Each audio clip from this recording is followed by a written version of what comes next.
Welcome to the Riding in the Weeds podcast, where we tackle life's inevitable challenges, from navigating mountain bike trails to overcoming business hurdles and forging deeper connections with pets and people. It's easy to find yourself tangled in the weeds, but we're here to help with insights and strategies that'll get you out of the weeds. Our goal is to boost your performance in both sports and everyday life by sharing essential skills that we've learnt along the way. Through tales of our entrepreneurship journey, thrilling biking adventures, and fostering meaningful relationships, your hosts, Natasha, Lockey, and Ginny, Branden, will guide you on a journey that's not only enjoyable, but also inspiring. Join us to gain confidence that you need to navigate the trails of life. You are here for episode 71, and we are doing a follow-up from last week. We're going to be talking a little bit about focus and the present moment and just how we bring mindfulness in to our world. So I'm Natasha Lockey. I am a performance, life, and bike coach. I'm all about helping you move through the stuff so that you can create the life of your dreams and get to whatever destination you're getting to. But really, how do you enjoy the journey along the way? And I am joined by Ginny, Branden, who is our resident animal communicator and businesswoman and just all around smart person that has some amazing perspectives on all this sort of stuff that we are confronted with on a daily basis. So last week we were talking about the book Mindfulness Redesigned by Amit Sood, and Jenny sent me a quote out of the book that really made me think, you know what, I feel like we could go deeper into this. And I'm also just going to be super honest with you. We've just spent 2 hours having a bit of a rant over a whole lot of stuff. So we're going to do our best to kind of stay on track. But at the same time, I wonder whether sometimes when you really feel people being real about their process and really being in it, it actually helps you recognize the steps that we're all taking along the way. And that's what we kind of want to dig into here, is we see people at the end of their process. We see people in the best of their process. How do we get there? So Jenny, you want to start by maybe sharing a little bit of that quote that you sent over to me from that book? I think that's a great place to start. And I'm actually just going to pull it up here because I want to get it right. So the context here is that he's talking about time and meaning. And the thing that I thought was most pertinent is that he has continually in this book pushed back against the whole idea that we need to be in the present moment. And you hear this as sort of buzzwords in the whole spiritual community, the wellness community, and the mindfulness practices, that in order to be mindful, you must be in the present moment. And he really debunks this because as humans, our experience is that we are in the present moment, but we are also very aware of the past and we're very aware of the future. It's one of those unique things about being human that really no other animal or being on the planet shares the way we function this way. So, he was talking about the fact that the past, present, and future are all meaningful. The past gives us context and is a great teacher. Life happens in the present, and we look forward to the future. We tend to get stuck in one time zone, often the most hurtful one. I have an elderly family member stuck in the past, mostly in regrets. A young cousin stuck in the future, mostly in concerns. And another cousin stuck in the present, mostly frustrated with the daily grind. Intentionality and strong attention can help you overcome this instinct so you focus on where joy is rather than where the hurt resides. And I actually sent that quote over to you because I really resonated with the part about the daily grind. That really hit kind of hard.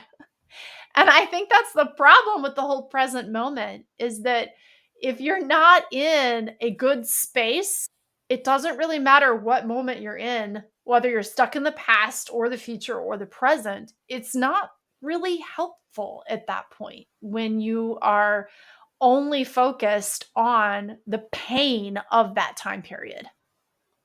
Yeah, and it's interesting because there's so much in this. I was just thinking about my friend who was talking about her sobriety journey recently. And she's like, people think that the part about being sober is resisting having a drink.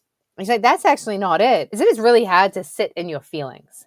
So in the present moment, being with the feelings that are coming up. And what's hard is not numbing. It's not having a drink. It's actually just not avoiding the thing that you want to feel. And that's the present moment. And then you've got the other concept of staying with that same thing, or if you go into fitness or mountain biking, it's like when you start biking and it sucks and it's hard and it's scary and you don't feel like you're getting any better.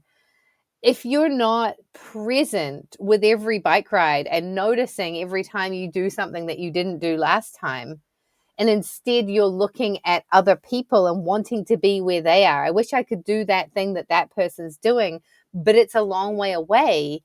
You don't actually see that you're doing it in the present. So again, you could go back to that whole regret of I wasted so much time because I was drinking, or all that numbing that happened. I could have been doing something else. Or you suddenly get fit and your biking becomes so much better and you're regretting, well, I should have done that so long ago. And that could come into so many different places and areas in your life. And I've heard you in the podcast talk about the not the regret, but now if you'd known what you know now about how you could have been with your dogs better, you would have been able to have a better relationship with them. And it's just fascinating how all of these pieces really come together to create the experience. Before we got on, we were having a little bit of a rant about past relationships and things that have happened, and how those experiences are showing up for us now. And I think that leads to your whole point about the attitude that you show up with, where you're putting your time, where you're putting your focus, and that you, wherever you are stuck, is where you're going to feel that you're in pain. Yeah. And I think you're really right. And that's the challenge, is where are we choosing to put our focus? And as humans, we have that choice. It's not easy at all. And that's why meditation is hard, because you're choosing where to put your focus. And I love his reality that we can't stay in the present moment perpetually. That's actually not possible as a human. We just can't, because we have access to the past and we have access to the future through looking back on what we did and looking towards what we can do. That's a unique thing to being a human, and it's part of our experience. And so the whole drive of being in the present moment, it denies that flexibility that we have as human beings. And so I love his emphasis on what's most important is the joy, is connecting with the joy in those places wherever you choose to put your focus. And that, I think, is a lesson that the animals can teach us, because they do find the joy in things and they often approach things with fresh eyes, no matter how many times they've seen it. Sometimes to the detriment when the horse spooks at something that they have seen, in fact, a million times. But it brings you that reminder that you should always be looking at things fresh and from a new place to start. And how Yeah. can you show up for whatever is here, and then find the joy in the past and find the joy in the future, and allow those things to be here and now and not make them wrong? Yeah, no, absolutely. It's funny because my dog just walked in the door and sat down, and I immediately just went straight into the right now moment and just petting him. It's fascinating because it brought me into like right here, right now, totally distracted me from what we're talking about by bringing me into that space of, oh, hi, buddy. What I was thinking though is the different tools that we have. And Joe Dispenza, a lot of his stuff is about putting yourself into the experience that you want to have. And I think that we can use all of these things to actually enable that to become a very valuable tool. Because if you can step into the how do I want to feel at the end of today, that can now backtrack to what do I want to focus on in the present moment. And then it could also backtrack into what did I do yesterday that worked and what did I do yesterday that didn't work.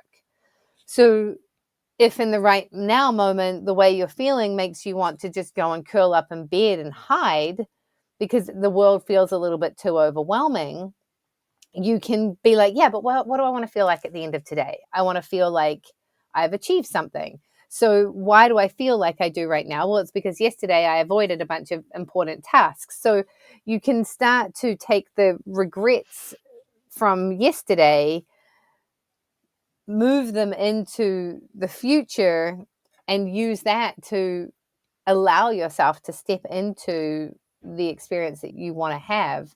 And I think it's the same with biking, right? You can either have it be that you hate climbing, and so every time you have to climb to the top of the hill, it's a drudge and it sucks, or you become mindful of that's the experience and that's the focus that you're having when you're climbing, and change that focus.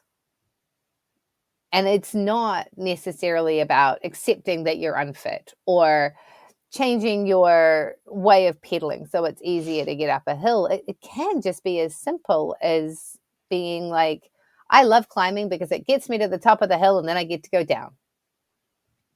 And you don't have to pretend any of this other stuff, but you can just change the perspective of being like, oh, I hate the fact that I've got to climb to get to the top. Well, yeah, but if you don't get to the top, you can't ride down the other side. So yeah. There's no rainbow without rain. Right, exactly. And that's the stuff I think that gets annoying, right? Because then somebody says something like that, and it seems it's so easy to say that sort of thing. And when you've got the fitness guru on Instagram telling you that if you just eat this way, then you can look like me, or you've got the rich coach on Instagram telling you that if you just do these things and join my course, then you'll be able to have the life that I have. Or I could give 100 different examples. I think that's what I like about mountain biking is they'll have the fail videos, which I don't like watching. But the fact of the matter is, if you think that anyone is doing anything on a mountain bike and they haven't crashed a whole lot of times to get there, you're delusional. Wow, they say you're a real horse rider once you've fallen off. So, and I think that's maybe what we love about sports and the physical experience is because in this realm of manifestation and abundance and design your perfect life, if you just follow the steps that I took, you will get the same result. And that works for some people. And for other people, it doesn't. But it's very obvious when you're learning to ride a bike. There are some things that, yes, if you do these things, they will work for you. And they're very easy to teach. And then there's some things that I literally have to figure out how to say that thing 5,000 different ways because every single person is having a different experience with whatever it is I'm trying to teach. Yeah. Well, and one of the things that I think that comes to mind is, okay, so if we have all these fail videos in sports, people falling off mountain bikes, people falling off horses, they're out there. There's a lot of them. Then what makes you think that that person who's wildly successful hasn't had a fall somewhere along the way? It's not off their bike or their horse, but they've had a fall. There's no way to go through life without encountering those bumps in the road. It doesn't exist. That's why our show is Riding in the Weeds, because there's an awful lot of weeds in life that we just can't avoid, and we will end up there. It's how we choose to get out that makes the difference. And that, I think, is the biggest thing, is we do get to choose our focus. And maybe the difference between those wildly successful people that you see in business and the ones who aren't is that they kept resetting their focus. They kept refocusing on the parts that matter, which is the parts that bring them joy and the parts that are going to help them move forward, and not on all the falls and fails. And maybe that's where we go wrong in sports, is that we love to look at all the falls and fails. I suppose it makes us feel better about ourselves on some level. But if that's all we're focusing on is falls and fails, how are you ever going to get better at what you're doing? How are you ever going to get out of the weeds? Yeah. So I think there's a little perspective in there, and it's important to remember, how are you choosing your focus? And yeah, that really comes back to exactly what we're talking about. Because let's focus on the present moment. Let's focus on the joy. Let's focus on, what if the present moment isn't actually bringing you joy? What if there is no way that you can ignore the past? And again, another conversation Ginny and I were having was about the 365-day process of something happened and it takes a year for you to go through the waves of how that's affected you, whether it's losing someone in your life, whether it's breaking up, whether it's closing a business, whether it's starting a business, whether it's getting into a new relationship. It can be anything, starting a new sport. The first year of doing anything is the year where everything is new, and every single day you're waking up and it's new, and you have to go through it. And of course, it's much harder to go through it when we're dealing with grief and loss. But if you don't acknowledge that every day is that day of going through that thing, then you get stuck somewhere in the cycle. Again, Joe Dispenza talks about, if you have that day and you wake up in the morning, you have a fight with your partner, and then you spill coffee on your shirt, and by the time you get to work, you're grumpy and you have a terrible day because you have a fight with your boss and everything goes downhill. And it had happened. And a week later, someone asks you what's going on. Why aren't you happy? And you're like, well, it's because last week this, and this happened. And 3 months later, someone says to you, hey, you don't seem like you're really doing that well. And you're like, oh, well, yeah, it's 3 months ago I had this thing that happened. And we literally will get stuck, and people will spend years of their life and they're still focusing on that moment in time that happened, and they've not moved through it. Just pushed it down a little bit more. Yeah. I'm going to date myself again and say there's terrible, horrible, no good, very bad days, even in Australia. If you know where that reference is from, good for you. You should probably check on your back pain by now too. I feel like this is so much about focus and about where we're choosing to put our attention. And the thing is, we've talked about repeatedly before, those neural pathways only get stronger when you use them. And to change them, you must write new neural pathways. You must develop new neural pathways. The amazing thing that's such good news is your brain can. Your brain is very capable of creating very new neural pathways to reset yourself. The hard part is when there's old pathways are really worn in and you have a familiar bad feeling place, as my friend Michelle Wolf likes to say, when you have that groove worn in the record, it takes a lot of conscious effort to change that. And this is where setting any kind of reminder that you need in order to do it is what's important. So if you have to set a reminder that goes off when you wake up in the morning after your alarm to remind you to think of 5 people that you really love and value with gratitude for the things they've done for you so that you start your day that way, then that's what it takes.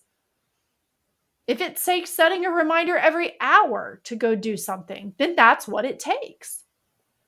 And I think the question is, how willing are you to take those steps and to keep taking them when you hit that wall? Because guess what? You're going to hit the wall. It's going to hurt.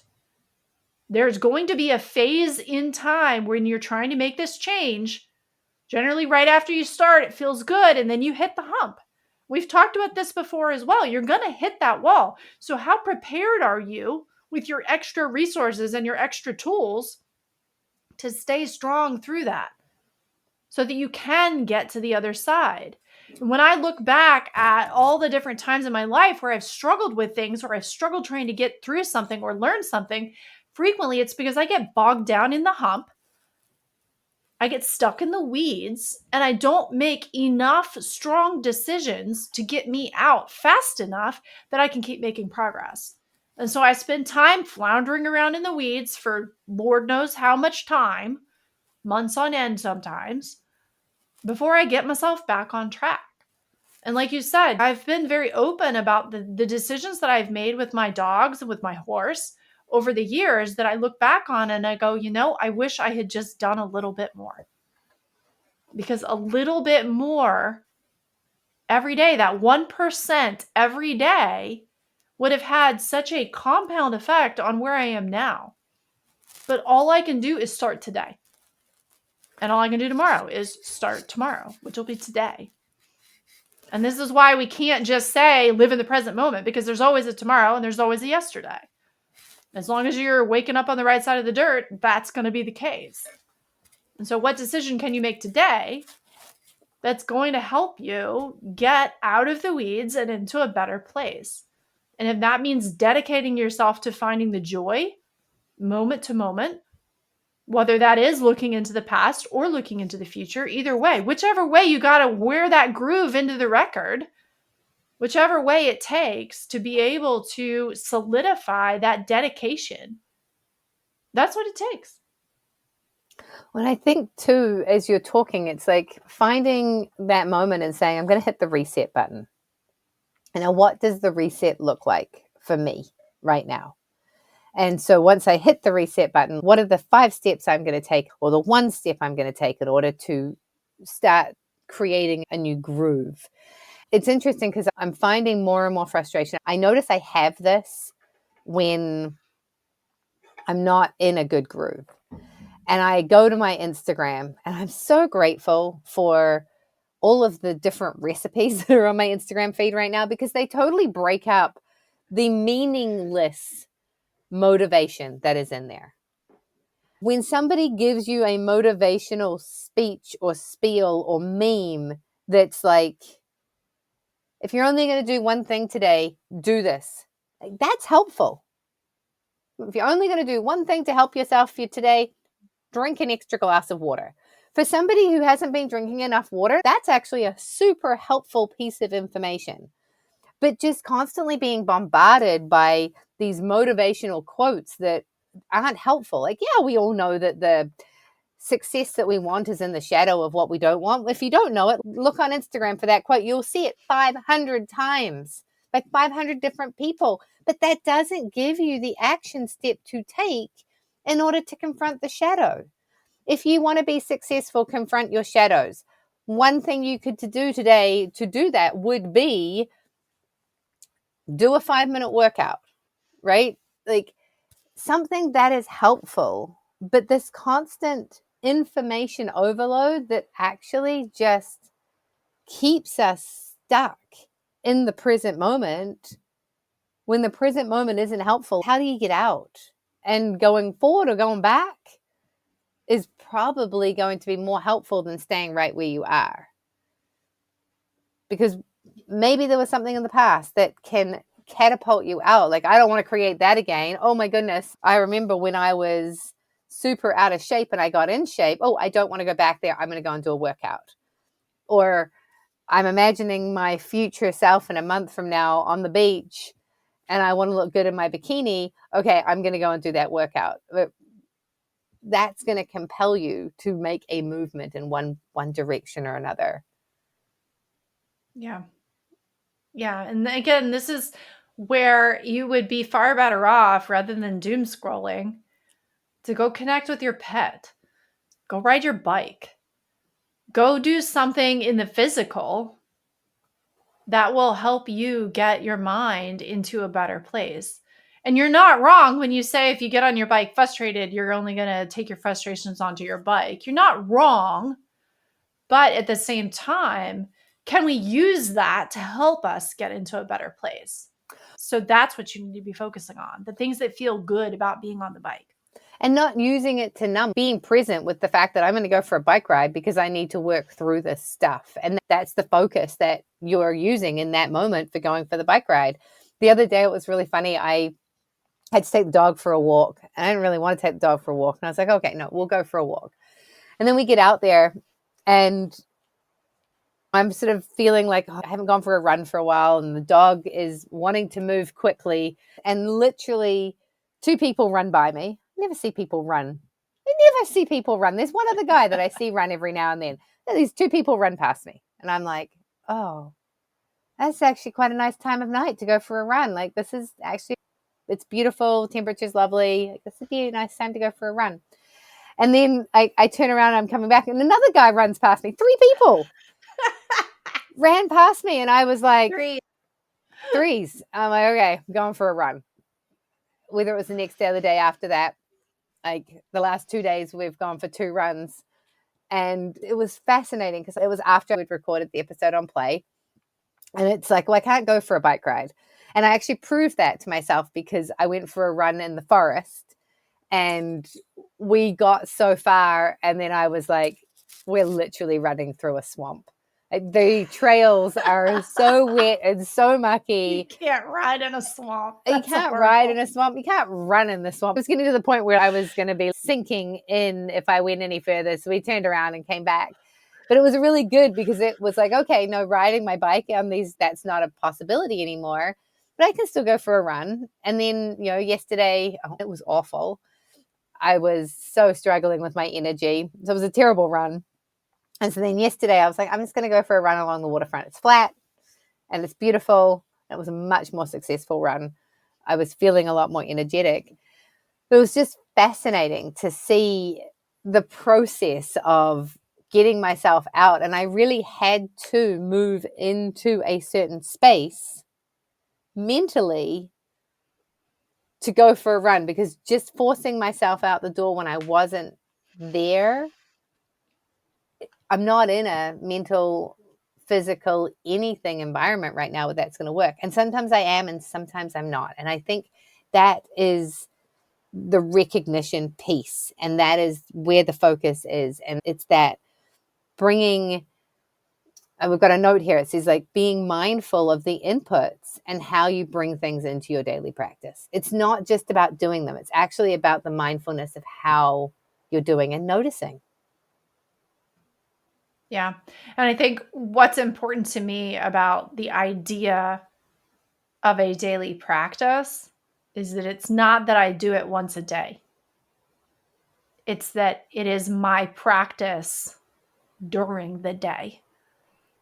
And that's the whole point of the idea of this mindfulness redesigned, is that you've got to be able to take it off the mat.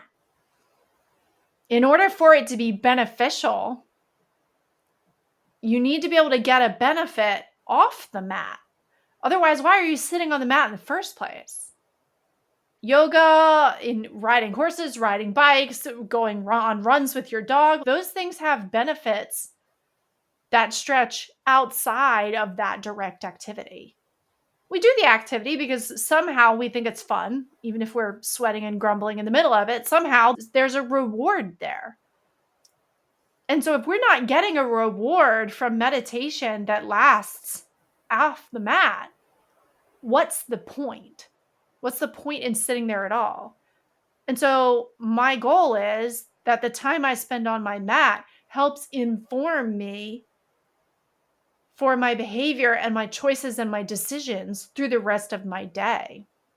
That to me is the practice, is how I move through the day, not just my 10, 15, 20 minutes on the mat. And so what am I doing to help connect those pieces and to help connect my practice with the rest of my day? And that's what the book is all about, is being able to have a constant practice. And it is something that you have to work on all the time.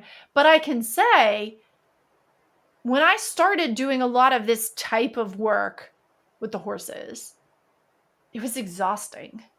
It was like, do I have to be like this again? Do I have to think about this again? I have to think about how I'm showing up so that I get the result I want with the horse, and how I have to think about what kind of corrections need to be made and how I'm being present. And it was exhausting. And I remember thinking that if this is really what it's like, I don't want to actually do this because this is terrible. But the reality is that eventually you get to a point where those things are second nature. And now that's just my way of being with the horses. And that would be my goal for my meditation practice and for any sort of daily practices. It becomes my way of being. And then I don't have to think about it so hard.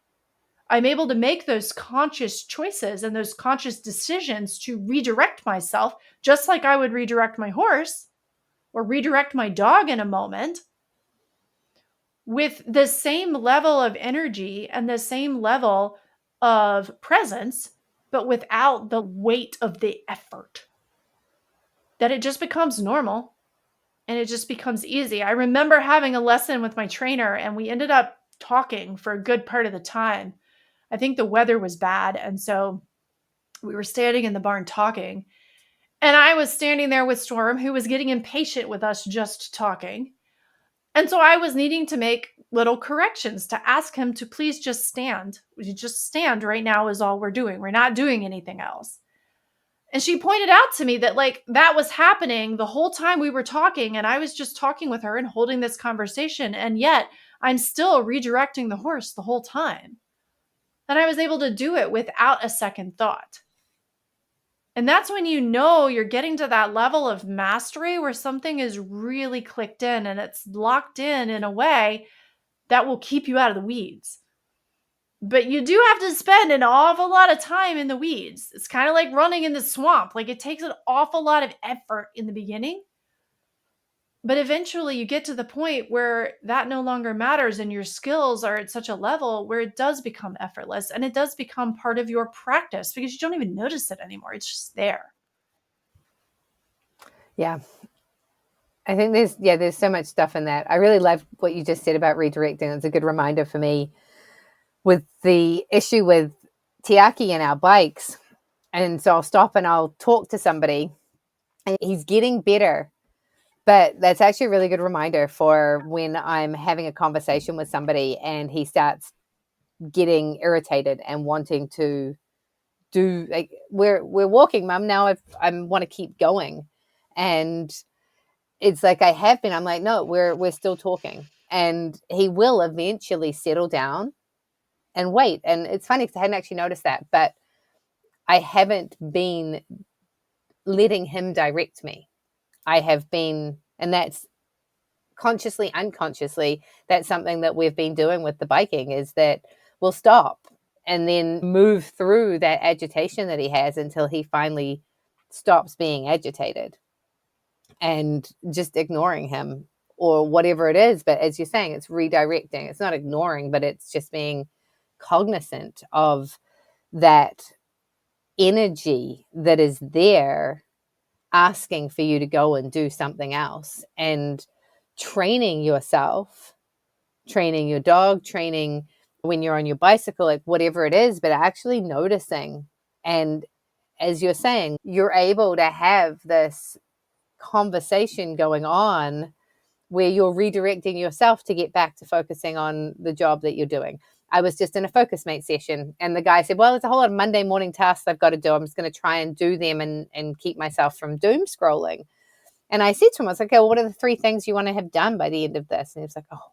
So he gave me 3 things, because if you have 3 things that you're going to do, then when you think about picking up the phone instead, you're like, oh, you can redirect yourself back to, well, no, not until. The way I got myself out for a run was by telling myself that I could have a bath once I'd gone for the run.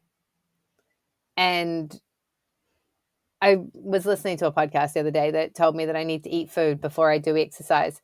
And so my not eating until after I do my workout, the whole plan fell apart, which is really it's affected my whole process. And so I've got to find a new one. So now it's like I'm going to have a bath, but I can't have a bath until after I've gone for a run, because that'll feel really good after I've gone for a run. It's kind of cold out. It's a bit wet. It's going to feel really nice to get into the bath. So just finding that way to redirect. And it can be constantly changing. It doesn't always have to be the same.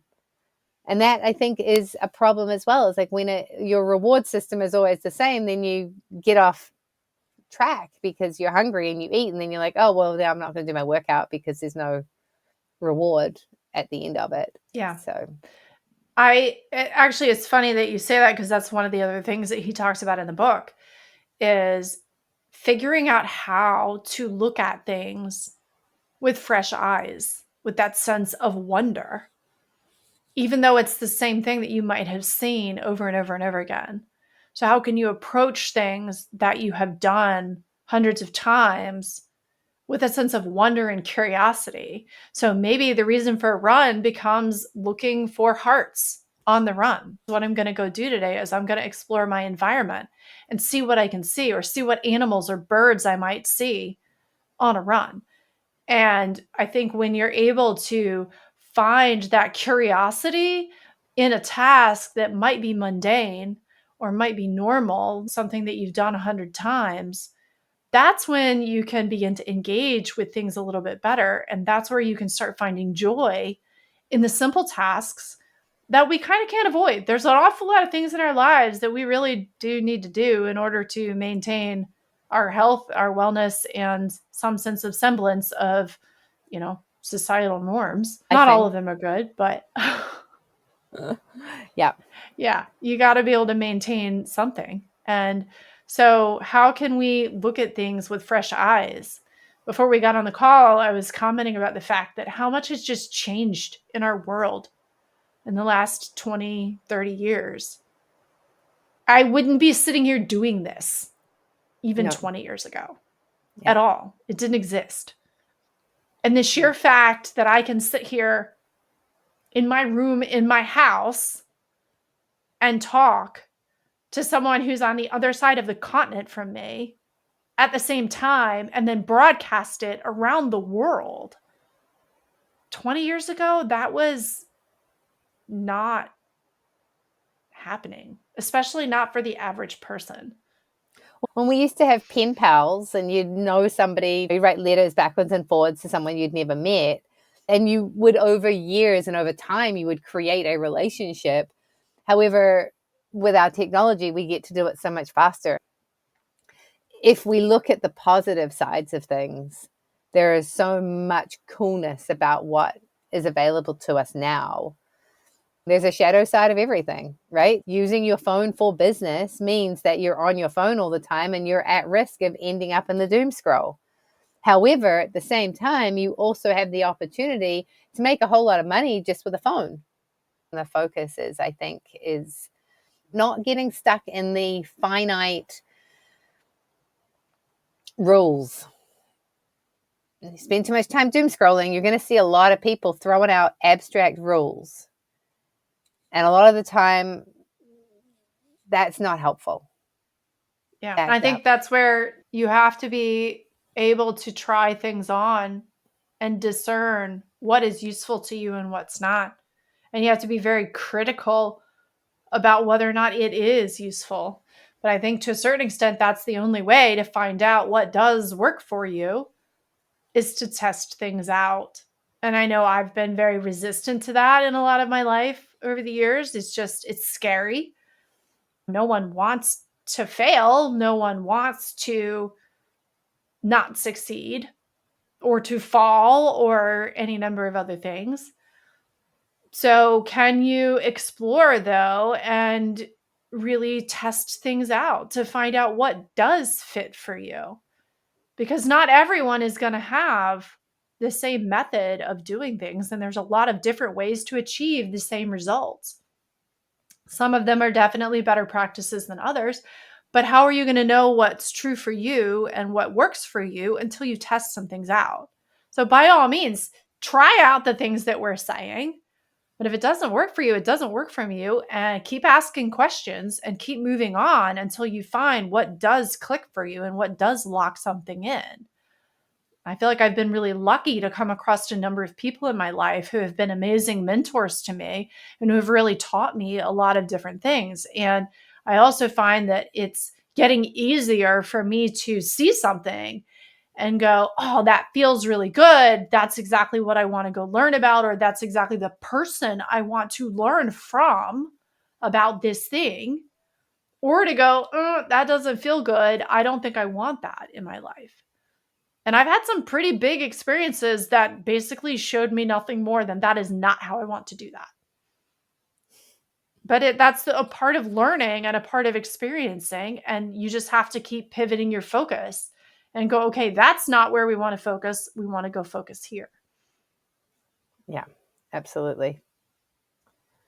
Yeah, I love this because what I love about that quote is the concept of being mindful, and that there isn't a hard and fast rule, and being present is not necessarily being in the present with the ignorance to everything else. It's actually to being present with what is, being present with the feelings, the thoughts that are coming up. And by being in that space, it allows you to actually dig a little deeper into what's going on for you. If the present is sucking, there could be a reason that's based in the past. And if you just allow yourself to sit with it, you can start to unwrap the onion. Like, you start to pull back the different layers. And I've been working with someone for the last 6 months, and she's like, it's amazing how far you've come in these 6 months, and just pulling back the layers. And it's like, oh, that's why that feels like that. Oh, okay, that's where I am now. And getting to the point where I'm able to be like, oh, that's what's going on. Okay, let's pluck that little piece out, examine it, take what we need from it, leave the rest behind, and move on.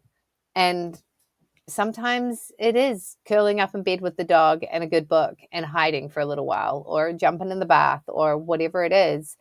But bit by bit, while we're in that space, we also are present of the future. And what can we do to maintain what needs to happen next in order for it to all come together? So I guess at the end of all of this, what we're saying is just be mindful of your focus and be mindful of the attitude that you show up with. Where are you putting your time? Where are you putting your focus? What are the steps that you can take in order to get to the future that you desire, whilst being very present with everything that has happened in the past and being allowing of what's happening right now? How can I change my behavior going forward so that it doesn't matter if anyone ever acknowledges the work that I've done, because I'm acknowledging it, and I'm doing it as a coach that I like to follow. Ginny's not such a fan, but for me, for you, for us, when I put my needs into the forefront and then I consider your needs, then we get to have an us. And if my needs aren't being met and your needs aren't being met, there is no us. And that is such a foundational piece in how we lead ourselves into the life that we want to have. Yeah.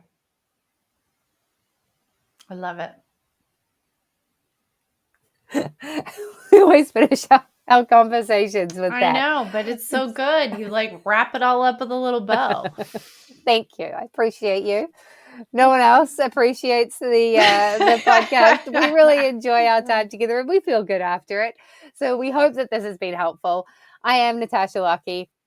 I am a life performance coach. Really, to be honest, everything I've learned about mountain biking and everything I teach about mountain biking has come from me being very present with my experience when I've been on my bike, from being very focused on what is going on for me in every moment. That is why I teach life performance. So if that sounds like something that would be helpful, reach out to me. I am findable on Instagram as Betty Gohard.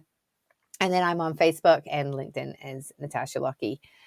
Please comment, review, let us know if you're listening to our podcast. We would love to know if this is speaking to you. And Ginny, over to you. Yeah, I'm Ginny Branden. I'm an animal communicator and energy healer for animals and their people too. If you are looking for some clarity or some information in your relationship with your pet, that would be a time to have a session. So, holidays are coming, and that is often stressful for us, and therefore our pets are feeling that. So, if you want some support around that, now's the time to get a session booked. You can find me on soulpetconnections.com on the web, and on Substack, Instagram, Facebook, and YouTube under the same handle. So we really appreciate you staying focused with us here today on this wild ride through the weeds. There are always going to be weeds. It's just how you get out of them that makes the difference. So thank you for joining us again, and we look forward to having you along for the ride next time. Thanks, guys. Have a great rest of your day.